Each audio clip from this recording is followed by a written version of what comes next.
Now that we've gained a lot more experience with Ampere's law, it's time to take a step back again and look at where we are so far.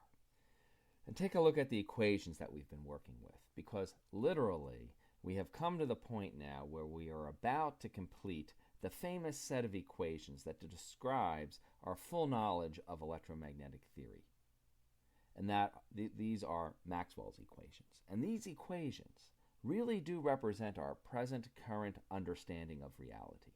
There is a quantum mechanical theory that gives more detail to these equations, but the quantum mechanical theory itself is actually constructed from these equations. They are just gone through a process known as quantization to give you the final full theory. So you guys really are getting a good understanding of how the universe works, and it's time then to take a step back and look at again here at our Maxwell's equations, because we are about to complete them. There's just one term left for you all to understand. So to recall so far, and we're actually going to be using a lot of this in our discussion today as we try to complete the missing term in the final equation. So far we have the Lorentz force law, which tells us that the forces on a charge depend upon something which is independent of the velocity of that charge, and that's the electric field part of the force, and then another part of the force that depends upon the fact that the charge is moving, and that is the magnetic force. Then, to determine the fields themselves, we have these so-called Maxwell equations. The first equation here is Gauss's law for the electric field, and the way I've written out my equations today, I'm showing you the very strong parallels between the electric and magnetic fields. So this Gauss's law gives us the total electric flux in terms of the enclosed charge. It has a corresponding differential form, and there's an exactly parallel set of equations for the magnetic field. For the magnetic field, once again, we have that the closed integral of the magnetic flux is equal to not the enclosed electric charge, but the enclosed magnetic charge. But the magnetic charge, there is no such thing. There are no magnetic monopoles, so that is, for us, exactly 0.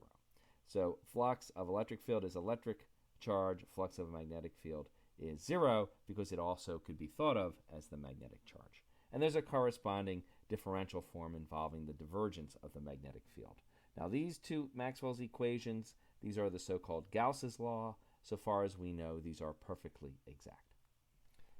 The next equation that is also exact, that we now understand, is the full form of Ampere's law, which gives us the closed path integral of the magnetic field, equaling then a total current enclosed by the corresponding loop, plus a term which is proportional to the derivative of the electric flux. This term is known as the displacement current term, and there is a corresponding differential equation. So the last remaining Maxwell's equation then is the analog to this one. It has to do with what we get when we integrate the electric field around a closed loop. Following the exact parallel that we've been looking at, the closed loop integral of the magnetic field gives me the enclosed current of electric charge, plus then the time derivative of the electric flux. You might think then, analogously, this line integral of the electric field should give me a sum of two terms.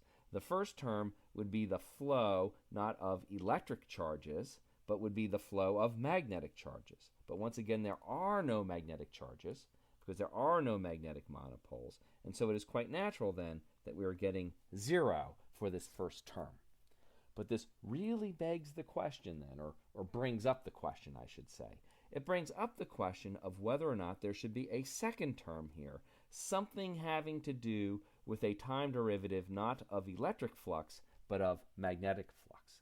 So we might begin to wonder if there's going to be some other term in here, right? It may have some prefactors involved, but something to do with a time derivative of magnetic flux. Correspondingly, in the differential equation form, the first term would be the current density. The density of flow, in the magnetic case of electric charges, would in this case become the density of flow of magnetic charges, but again, there are none, so it's sensible that that first term would be 0.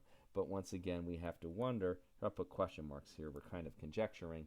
We might conjecture in here that we would have an analogous term, which would be the time derivative of not the electric field, but something having to do with time derivatives of magnetic fields. And again, I'll put that in here as a question mark, and that kind of completes this